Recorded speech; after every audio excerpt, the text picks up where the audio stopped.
Friends कैसे हैं? आशा करता हूँ कि बहुत अच्छे होंगे। और आज हम लोग करने वाले हैं बिहार जीविका से रिलेटेड एक ऐसा क्लास जिसमें हम लोग आप लोगों को ऐसे ऐसे प्रश्नों को रखा हुआ है जो कि आपके एग्जाम के लिए 100% इम्पोर्टेंट है। ठीक है। और आपको एक और बात बता दूं कि जैसे मैंने आज अभी तक जितने भी क्लासेस कराया हुआ है, ठीक है, लमसम आपके 20 से 25 तो क्लासेज मैंने आपके जीविका से रिलेटेड कराया हुआ है। उन सभी क्लासेज को देखते हुए यहाँ पे मैंने एक रिवीजन क्लास, ये समझ लीजिए रिवीजन मॉडल पेपर बनाया हुआ है। तो आप इस क्लास को बिल्कुल अच्छे तरीके से देखना। और यहाँ पे हम 50 प्रश्नों को करेंगे जो कि पहले इन प्रश्नों को लमसम पढ़ चुके हैं, और कुछ ऐसे प्रश्न हैं जो नए तौर पे लिए गए हैं जो कि वो भी उसी टाइप के भी प्रश्न हमने आपको पढ़ाया हुआ है। ठीक है, उसके आधार पे मैंने कुछ प्रश्नों को रखा हुआ है, और बाकी जो है आपके रिवीजन वाले लमसम आधे प्रश्न है। तो ये जो है समझ लीजिए कि 25 प्रश्न आपको नए मिलेंगे जो कि आपके पढ़े हुए उसी पे आधार पे है, और 25 जो है आपके पुराने जो कि पढ़े हुए सेम टू सेम है। तो यहाँ पे आपको देखना है कि कितना स्कोर आप कर पाते हो 50 प्रश्न में, क्योंकि ये जो है आपका एक जो है मॉक टेस्ट होगा जो कि आपके लिए बिल्कुल रामबाण साबित होगा कि क्या आप जो पढ़ रहे हो वो जो है आप लोगों को बिल्कुल याद है या नहीं। ठीक है, तो इस तरीके का यह जो है क्लास आज का होने वाला है।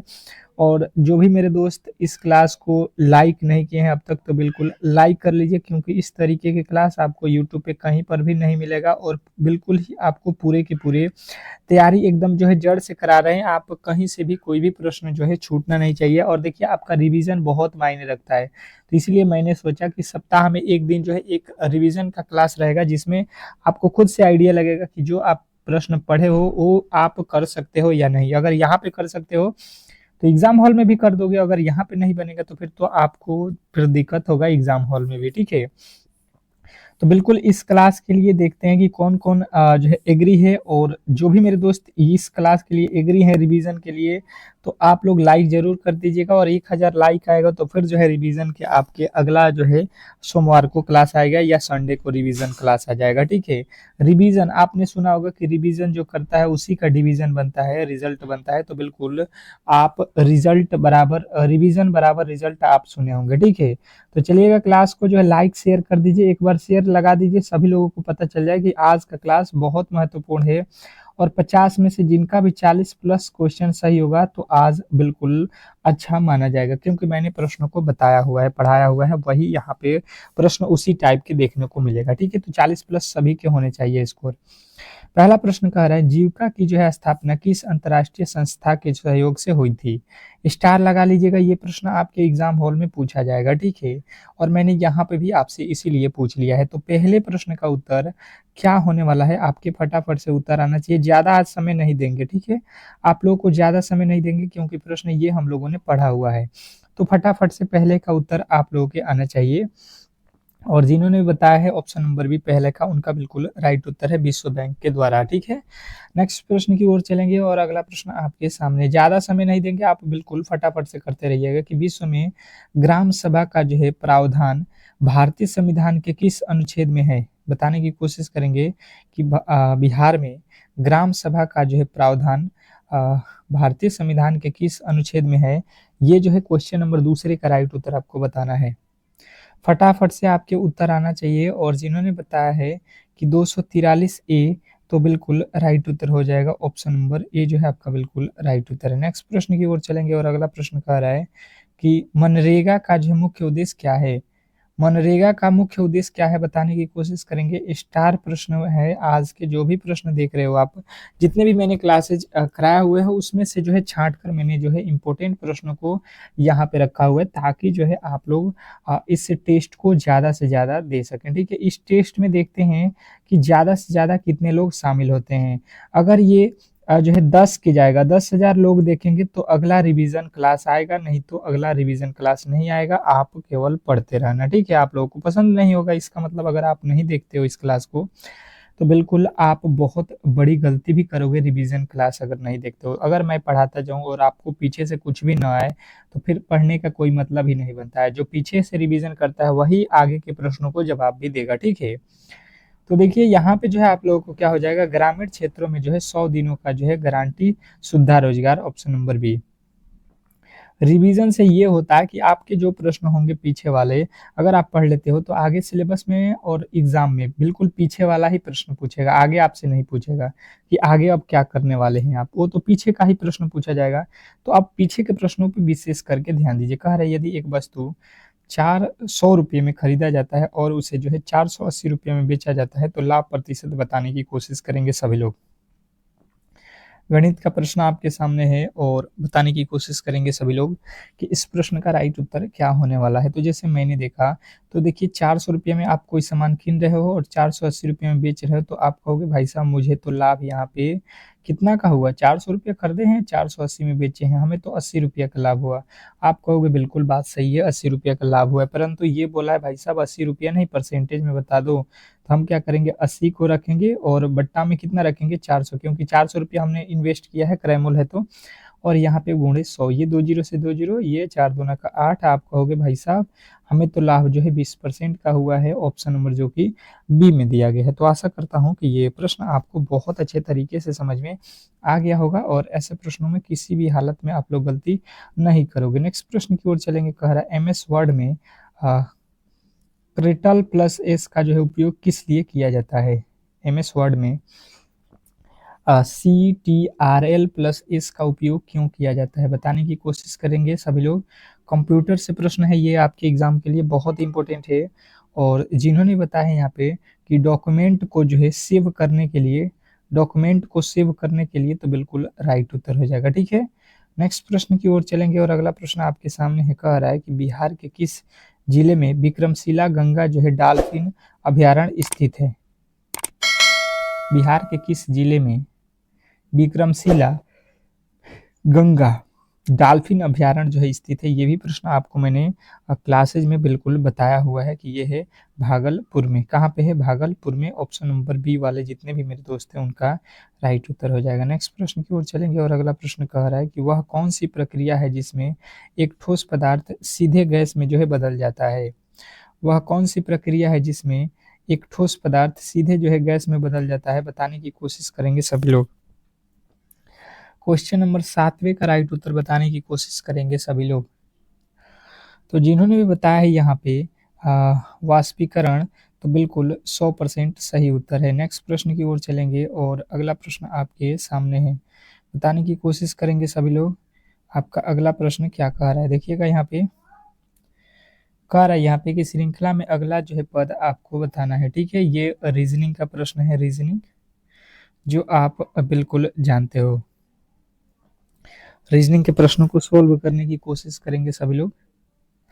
ये भी प्रश्न मैंने आपको पढ़ाया हुआ है। 2 से यहाँ पे 5 हुआ, 5 से जो है 10 हुआ, 10 से जो है 17 हुआ, 17 से जो है 26 हुआ। आप देख लो, पहले तो 3 जोड़ा है, फिर जो है यहाँ पे आप देखोगे 5 जोड़ दिया, फिर यहाँ पे आपके 7 जोड़ दिया, यहाँ पे 9 जोड़ दिया, तो इसके आगे हम कितना जोड़ेंगे, तो आप देख लो 3, 5, 7, तो 2-2 में सब में 2-2 जोड़ा है, आप भी 2 जोड़ोगे 11, 11 26 में जोड़ोगे कितना हो जाएगा 37, और 37 आपके बिल्कुल राइट उत्तर है। बिल्कुल घबराना नहीं है, ये जो है आप लोगों के जो है रिवीजन क्लास है। ठीक है, तो बिल्कुल अच्छे तरीके से यहाँ पे देखना है। कह रहा है MS एक्सेल में A1 से A5 तक सेलों में मानों को जोड़ने के लिए सही फॉर्मूला क्या है।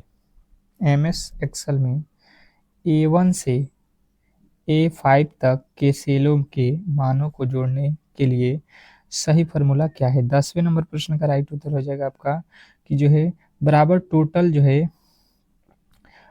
है यहाँ पे नहीं, टोटल नहीं होगा ना, यहाँ पे हो जाएगा आपका ऑप्शन नंबर सी, सम A1 अनुपात A5, option number C. Next प्रश्न की ओर चलेंगे और अगला प्रश्न कह रहा है कि वर्ष 2011 की जनगणना के अनुसार बिहार की जो है साक्षरता दर क्या है। 2011 के अनुसार बिहार की साक्षरता दर, मैंने आपको स्टार लगाया हुआ है कि बिहार के जो है रिलेटेड आपके जो है जनगणना से रिलेटेड प्रश्न आपके एग्जाम हॉल में पूछे जाएंगे। और जिन्होंने बताया है 61.8%, ऑप्शन नंबर बी, तो आपका 100% सही उत्तर हो जाएगा। नेक्स्ट प्रश्न की ओर चलेंगे और अगला प्रश्न आपके सामने है। कह रहा है यहाँ पे कि जो है पंचायती राज प्रणाली में सर्वोच्च स्तर पर कौन सा जो है निकाय है। पंचायती राज प्रणाली में सर्वोच्च स्तर पर कौन सा निकाय है। तो यहाँ पे आपको बताना है जिला परिषद होता है। ऑप्शन नंबर जो है आपका सी जो है इसमें 100% सही उत्तर हो जाएगा, इसमें किसी तरीके के डाउट नहीं होना चाहिए। अगला प्रश्न कह रहा है कि सीपीयू का जो है पूर्ण रूप क्या है। सीपीयू जो है इसका पूर्ण रूप आपसे पूछ लेता है, तो बताने की कोशिश करेंगे सभी लोग। आप लोगों को टेस्ट देने के लिए बोला गया था, क्या आप जो है उत्तर बता रहे हैं? मान लीजिए कि ए बी सी डी करके आप दे रहे हो उत्तर अपना अपना, बिल्कुल आपके आने चाहिए। सीपीयू का पूर्ण रूप अगर पूछ लेता है तो आपको बताना है सेंट्रल पावर यूनिट। नहीं, सीपीयू पूछा गया है, सेंट्रल पावर नहीं होता है ना। सीपीयू का मतलब क्या होता है? सीपीयू का मतलब होता है central processing unit. Option number B. Next प्रश्न की ओर चलेंगे और अगला प्रश्न कह रहा है यहाँ पे कि किस नदी को बिहार का शोक कहा जाता है। कौन सा नदी है जिसे बिहार का शोक कहा जाता है? किस नदी को बिहार का शोक कहा जाता है, बताने की कोशिश करेंगे सभी लोग। बिहार का शोक किसे कहा जाता है? तो कोसी नदी जो है आप लोगों को बिल्कुल बताया गया है। नेक्स्ट प्रश्न कह रहे हैं यहाँ पे कि यूआरएल का जो है पूर्ण रूप क्या है। यूआरएल का जो है पूर्ण रूप बताना है, बताएंगे सभी लोग। बताएंगे सभी लोग यहाँ पे कि यूआरएल का जो है पूर्ण रूप क्या है।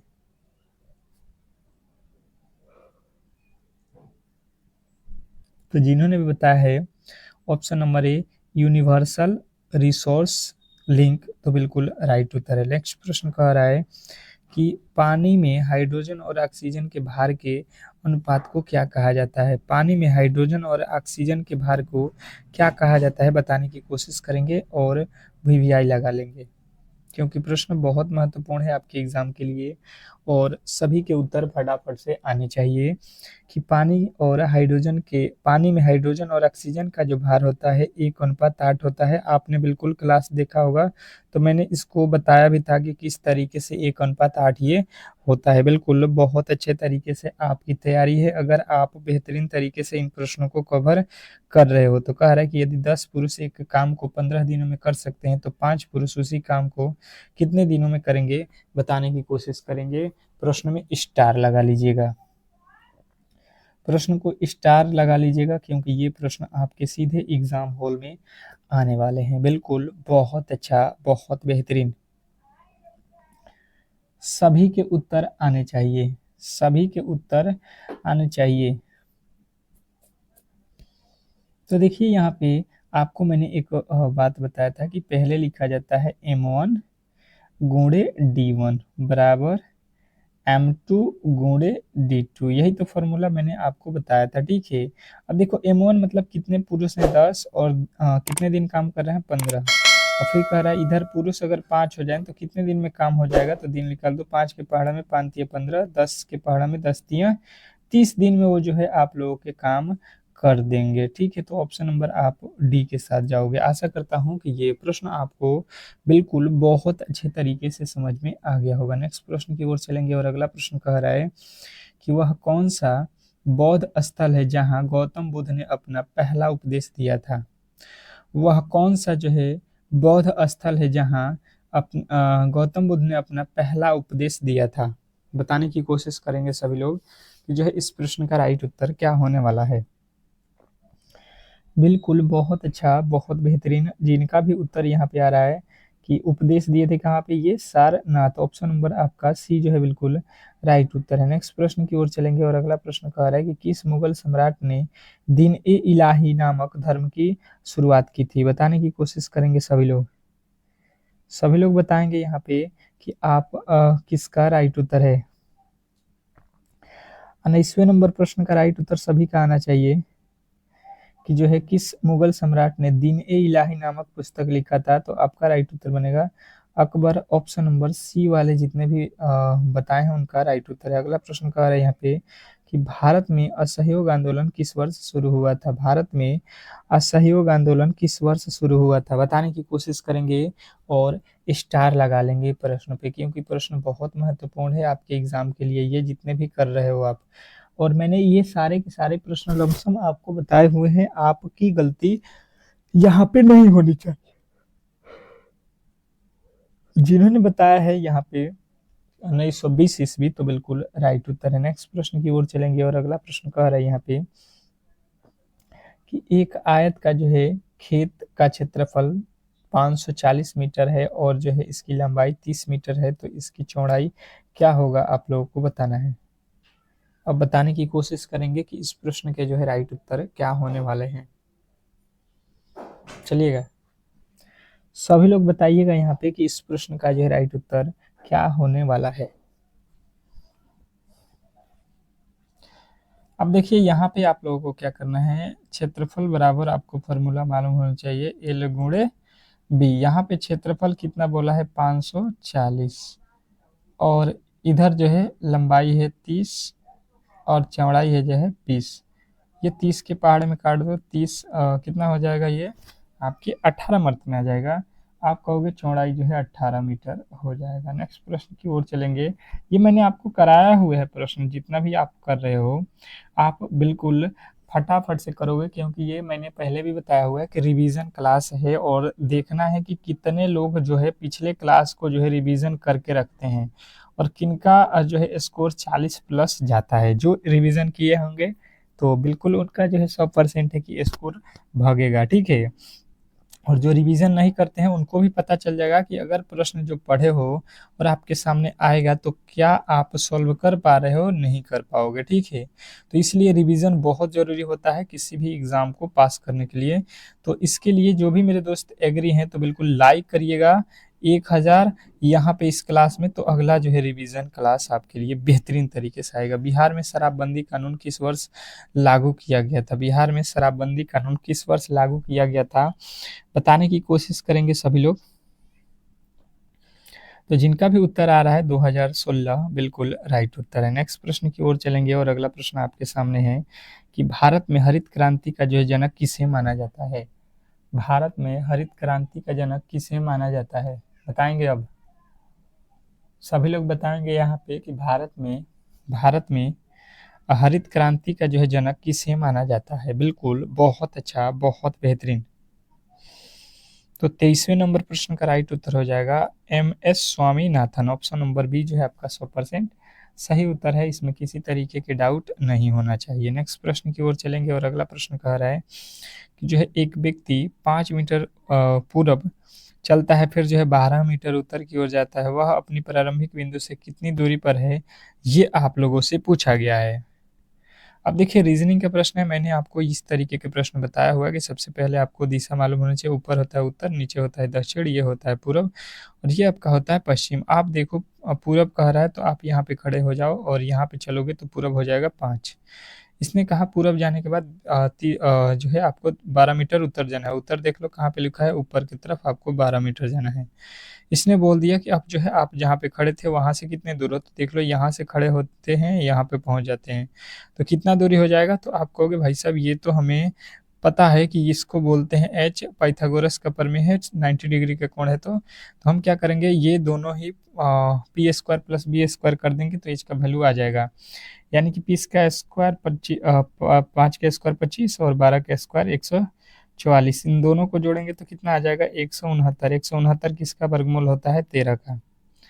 नेक्स्ट प्रश्न की ओर चलेंगे और अगला प्रश्न कह रहा है यहाँ पे कि MS पावर पॉइंट में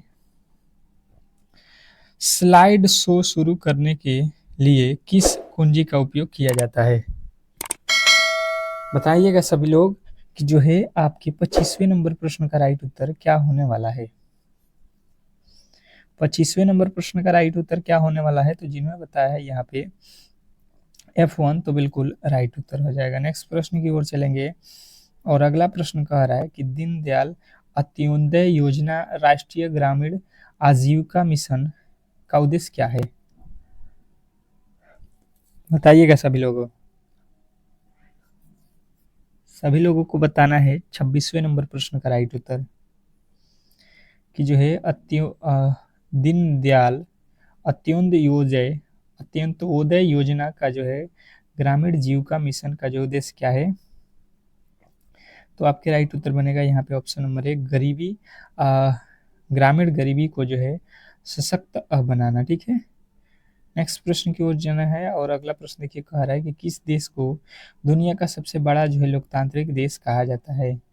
किस देश को दुनिया का जो है सबसे बड़ा जो है लोकतांत्रिक देश कहा जाए, अगर ये प्रश्न आपसे पूछ लेता है तो इसमें किसी भी तरीके का आपके डाउट नहीं होना चाहिए कि ये जो है अपना ही देश जो है भारत है जो दुनिया का सबसे बड़ा जो है लोकतांत्रिक देश है, यानी कि ऑप्शन नंबर सी। नेक्स्ट प्रश्न की ओर चलेंगे और अगला प्रश्न कह रहा है यहाँ पे कि जो है बिहार में मुख्यमंत्री ग्राम सड़क योजना का जो मुख्य उद्देश्य क्या था। बिहार में मुख्यमंत्री ग्राम सड़क योजना का जो है मुख्य उद्देश्य क्या है। सभी के उत्तर आने चाहिए। 28वें नंबर प्रश्न पे हैं हम लोग और 28वें नंबर प्रश्न का राइट उत्तर क्या होने वाला है, तो जिन्होंने बताया है यहाँ पे जिन्होंने बताया है ऑप्शन नंबर यहाँ पे बी, ग्रामीण क्षेत्रों में सड़क का जो है निर्माण करना, तो बिल्कुल राइट उत्तर है। नेक्स्ट प्रश्न की ओर चलेंगे और अगला प्रश्न कह रहा है कि भारत में किसान क्रेडिट कार्ड योजना का जो मुख्य उद्देश्य क्या है। भारत में किसान क्रेडिट कार्ड जो योजना है उसका मुख्य उद्देश्य क्या है। भाई साहब क्लास को लाइक आप लोग नहीं कर रहे हो, क्यों? क्लासेज आपको अच्छा नहीं लग रहा है? आप चैनल पे नए आए हैं तो यार सब्सक्राइब भी कर लो। तो किसान क्रेडिट कार्ड का जो है क्या है, तो आपको बताना है कि किसानों को रियायती दर पर ऋण देना, किसानों को रियायती दर पर ऋण देना। अगला प्रश्न देखिए कह रहा है कि ग्रामीण क्षेत्रों में रोजगार के अवसर प्रदान करना किस योजना का उद्देश्य है। ग्रामीण क्षेत्रों में रोजगार के अवसर प्रदान करना किस योजना का जो है उद्देश्य है, बताने की कोशिश करेंगे सभी लोग। 30वें नंबर प्रश्न का राइट उत्तर क्या होने वाला है, तो आपके राइट उत्तर क्या बन जाएगा यहाँ पे, मनरेगा महात्मा गांधी राष्ट्रीय ग्रामीण रोजगार गारंटी अधिनियम, जो कि कितने दिन का देता है गांव में, 100 दिन का जो है आप लोगों को रोजगार मिलेगा, ये जो है यहाँ पे बिल्कुल दिया जाता है। नेक्स्ट प्रश्न की ओर चलेंगे और अगला प्रश्न आपके सामने है, कह रहा है एप्पल को जो है ये लिखा जाता है तो इसी कुट भाषा में ऑरेंज को जो है क्या लिखा जाएगा। प्रश्न का उत्तर आने चाहिए, ठीक है। फटाफट से आप लोगों के रिवीजन हुआ है तो फटाफट से उत्तर तो आने चाहिए क्योंकि आपने इन प्रश्नों को अच्छे तरीके से सॉल्व किया होगा, ठीक है। तो बिल्कुल फटाफट से इसके उत्तर आप देने की कोशिश करोगे। जैसे कि मैंने आपको बताया था कि ये जो ए होता है, ए से ई पे जाओ, ए होता है 1 पे, ई होता है 5 पे। 1 से 5 कब होगा, जब इसमें हम लोग 4 जोड़ देंगे, ठीक है। तो अब आगे चल लो, यहाँ पे भी आपको वही करना है। ये ओ होता है 15 पे और 15 में 4 जोड़ दो, कितना होता है 15 4 19। 19 पे कौन सा अक्षर आता है, एस, और एस से स्टार्ट होने वाला आपको देख लेना है, पहला अक्षर एस मेरा आएगा। यहाँ पे कोई भी अक्षर नहीं एस से स्टार्ट हो रहा है, केवल और केवल ऑप्शन नंबर डी। तो इसमें तो किसी तरीके के डाउट नहीं होना चाहिए। नेक्स्ट प्रश्न की ओर चलेंगे और अगला प्रश्न आपके सामने है कि श्रृंखला में अगला पद जो है आपको बतानी है। जो श्रृंखला आप देख रहे हो इसमें जो है आप लोगों के अगले पद आने चाहिए। बिल्कुल, बहुत अच्छा, बहुत बेहतरीन। श्रृंखला में अगला पद जो है क्या होने वाला है, तो सभी के उत्तर आने चाहिए। 32वें नंबर प्रश्न का राइट उत्तर, जैसे मैंने आप लोगों को ये क्लास में कराया था। यहाँ पे देखिए 100 जो है 10 का वर्ग होता है, सॉरी ये वर्ग नहीं है, यहाँ पे देख ले 100 जो है 100 से जो है 96 लिखा है, मतलब -4 कर दिया है। फिर 96 से 91 लिखा है, मतलब -5 किया है। और 91 से 85 लिखा है, मतलब -6 किया है। तो इसके आगे हम माइनस का अगर 7 कर लेते हैं तो ये कितना हो जाएगा, आप कहोगे कि ये हो जाएगा 78, यानी कि 78 जो है आपका बिल्कुल राइट उत्तर हो जाएगा ऑप्शन नंबर ए। नेक्स्ट प्रश्न की ओर चलेंगे और अगला प्रश्न आपके सामने है, कह रहा है कि यदि किसी संख्या के जो है 60% का 25% 150 हो तो वह संख्या ज्ञात करें। ये आज के ही क्लास में मैंने आपको बताया था। मैथ का प्रश्न है, बताने की कोशिश करेंगे सभी लोग कि इस प्रश्न का जो है राइट उत्तर क्या होने वाला है। मैंने आपको क्या कहा था कि देखिए सबसे पहले आप मान लीजिएगा कि यहाँ पे हमें संख्या नहीं दिया गया है, तो वह संख्या क्या है, वह संख्या जो है आपका x है। तो ये x वह संख्या है, इसका 60% आप निकालोगे तो 60/6, 100 फिर गुणे 25, इसका परसेंट निकालोगे तो 25/100। और फिर कह रहा है कि जब इतना करोगे तो ये 150 ही आएगा, ठीक है, उस संख्या का 150 ही आएगा। आप काट दो यहाँ से, 1 0 से 1 0 हो जाएगा, 25 चौका 100 हो जाएगा। और यहाँ पे बचा हुआ कौन सा है, अब देख लो, ये 6 के पहाड़े में काट दो, 6 के पहाड़े में कितना, 6 दूना 12, 6 पचे 30। इधर देखो 10 में 4 से गुणा करेंगे 40, 40 में 25 से गुणा करेंगे 25 चौका 100, यानी कि आप कहोगे एक और जीरो लगा लेना, 1000 जो है आपके बिल्कुल राइट उत्तर हो जाएगा। इसमें किसी तरीके के डाउट नहीं होना चाहिए। नेक्स्ट प्रश्न की ओर चलेंगे और अगला प्रश्न कह रहा है कि कंप्यूटर का मस्तिष्क किसे कहा जाता है? कंप्यूटर का मस्तिष्क आप किसे बोलते हो, बताने की कोशिश सभी लोग करेंगे। तो कंप्यूटर का मस्तिष्क किसे कहा जाता है? अगर ये प्रश्न आपसे पूछा गया है तो मैंने आपको क्लासेज में बताया हुआ है कि रैम जो है रैम और सीपीयू जो है सीपीयू, ये जो है आप लोगों का क्या है, तो ये कंप्यूटर का मस्तिष्क है, ऑप्शन नंबर सी। नेक्स्ट प्रश्न की ओर चलेंगे और अगला प्रश्न आपके सामने है, कह रहा है कि भारत में पंचायती राज के तहत त्रिस्तरीय जो है प्रणाली में कौन सा जो है निकाय ब्लॉक स्तर पर है? भारत में पंचायती राज के तहत त्रिस्तरीय प्रणाली में कौन सा जो है निकाय ब्लॉक स्तर पर है? तो यहाँ पे जो है आपके राइट उत्तर बनेगा 35वें का ग्राम पंचायत, ऑप्शन नंबर ए जो है आपका बिल्कुल राइट उत्तर है। नेक्स्ट प्रश्न की ओर चलेंगे और अगला प्रश्न आपके सामने है, क्या कह रहा है? कह रहा है यहाँ पे आपका अगला प्रश्न कि बिहार में किसान चौपाल का मुख्य उद्देश्य क्या है? बिहार में किसान चौपाल का जो है मुख्य उद्देश्य अगर आपसे पूछा जाता है तो बताने की कोशिश करेंगे, बताएंगे सभी लोग? तो यहाँ पे आपके राइट उत्तर बन जाएगा ये कि किसानों को जो है वित्तीय सहायता प्रदान करना। नेक्स्ट प्रश्न की ओर चलेंगे और अगला प्रश्न कह रहा है कि भारत में सबसे बड़ा जो है जिला क्षेत्रफल के अनुसार कौन सा है? भारत में सबसे बड़ा जिला जो है क्षेत्रफल के अनुसार कौन सा है? भारत का सबसे बड़ा जिला क्षेत्रफल के अनुसार हम लोगों ने पढ़ा क्या है? कच्छ। कच्छ जो है आपके बिल्कुल राइट उत्तर हो जाएगा। अगला प्रश्न कह रहा है कि यदि एक वृत्त की त्रिज्या वृत्त का क्षेत्रफल 616 सेमी हो तो इसका व्यास ज्ञात करें। हम लोगों ने इसको भी पढ़ा था शायद सुबह वाली क्लास में। तो वृत्त का क्षेत्रफल क्या होता है? तो आप कहोगे कि पाई आर स्क्वायर। यहाँ से आप क्या करोगे, क्षेत्रफल दिया है 616 तो 616, पाई का वैल्यू 22/7 तो 22/7, आर का वैल्यू कितना दिया है हमें आइडिया नहीं है। यहाँ से देखिए 22 के पहाड़े में इसको काट लीजिएगा, 11 से काट लो, 11 दूना 22, 11 के पहाड़े से यहाँ से काट लो, कितना हो जाएगा, ये हो गया 11।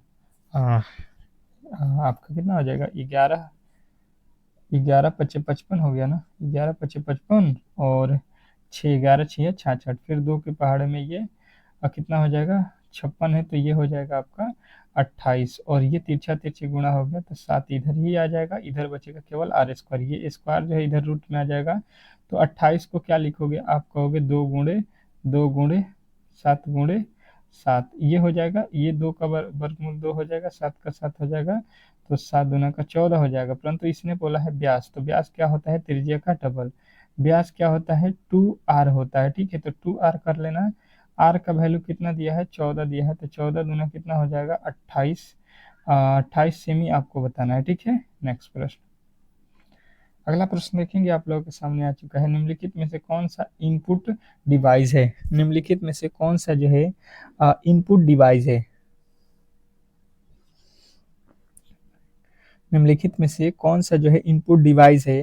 तो यदि आपने बताया है कीबोर्ड तो बिल्कुल राइट उत्तर है, कीबोर्ड जो है आपका इनपुट डिवाइस है। नेक्स्ट प्रश्न की ओर चलेंगे और अगला प्रश्न कह रहा है कि बिहार दिवस कब मनाया जाता है?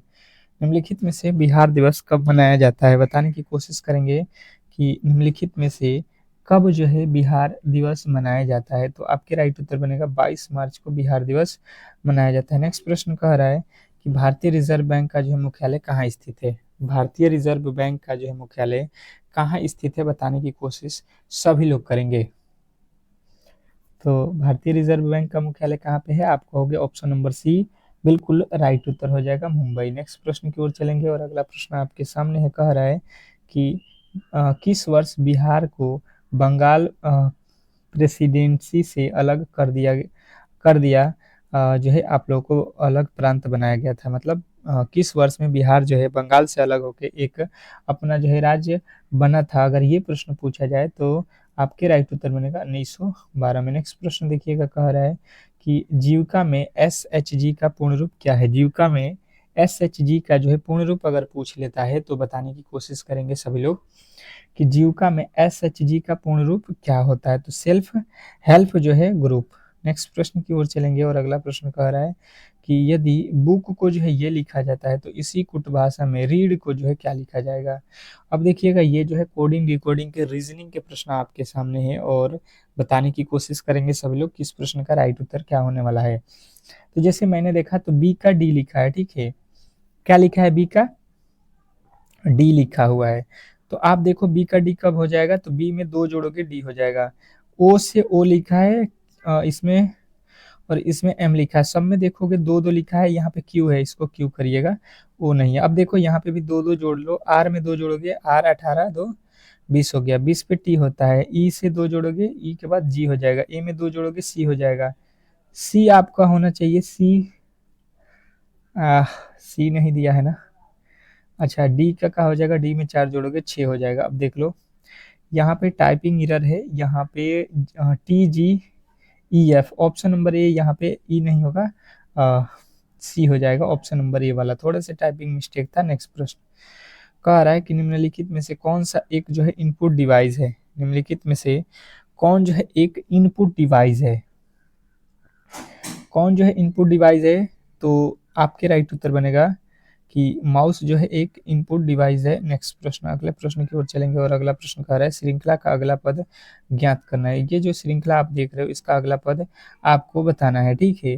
तो यहाँ पे आप किस तरीके से सॉल्व करोगे? ये देखो 144 12 का वर्ग है, उसके बाद से 121 11 का वर्ग है, फिर जो है 100 जो है 10 का वर्ग है, 81 जो है 9 का वर्ग है, तो इसके आगे आप 8 का वर्ग कर लो, 8 8 64 जो है आपका बिल्कुल राइट उत्तर हो जाएगा। नेक्स्ट प्रश्न की ओर चलेंगे और अगला प्रश्न कह रहा है कि किस ग्रह को सुबह का जो है तारा या शाम का जो है तारा कहा जाता है? कौन सा ग्रह है जिसको सुबह और शाम का तारा कहा जाता है? तो शुक्र ग्रह है। नेक्स्ट प्रश्न की ओर चलेंगे और अगला प्रश्न कह रहा है कंप्यूटर में डेटा की जो है सबसे छोटी इकाई क्या होती है? कंप्यूटर में जो है सबसे छोटी इकाई, अगर छोटी इकाई की बात की जाए तो आपको बताना है बीट होता है, ऑप्शन नंबर सी। नेक्स्ट प्रश्न की ओर चलेंगे और अगला प्रश्न कह रहा है कि दीनदयाल अंत्योदय का जो है नाम किस योजना के जो है नाम पर रखा जाता है? तो ये जो है आप लोगों के किसके नाम पे रखा गया है? आप लोगों के राइट उत्तर आना चाहिए। दीनदयाल उपाध्याय, ये तो बिल्कुल आप सिंपल से बता सकते थे। अगला प्रश्न देखिएगा आपके सामने है कि बिहार में सतत सतत जो है जीविकोपार्जन योजना का जो है मुख्य उद्देश्य क्या है? बताएंगे? सभी लोग बताएंगे तो आपके राइट उत्तर क्या बनेगा? यहाँ पे आप कहोगे अति गरीब परिवारों को जो है आजीविका सहायता प्रदान करना, ठीक है। तो आज के जो है रिवीजन क्लास जो है आप लोगों के टोटल मैंने 50 प्रश्नों को करा दिया। यदि क्लास अच्छा लगा है तो क्लास को लाइक करेंगे और चैनल पर नए आए हैं तो चैनल को सब्सक्राइब कर लीजिएगा। ऐसे ही क्लास आपको यदि डेली करना है तो, ठीक है। मिलेंगे एक नेक्स्ट रिवीजन की क्लास। अगर अच्छा लगा हो तो बेहतरीन क्लास सुबह में आप लोगों को मिलेगा। जैसे सुबह में जो है आपको टाइमिंग मैंने बताया हुआ है 8 जो है AM पे अब जो है क्लास आपको मिलने वाला है। तो मिलते हैं नेक्स्ट वीडियो में, तब तक के लिए धन्यवाद, ठीक है।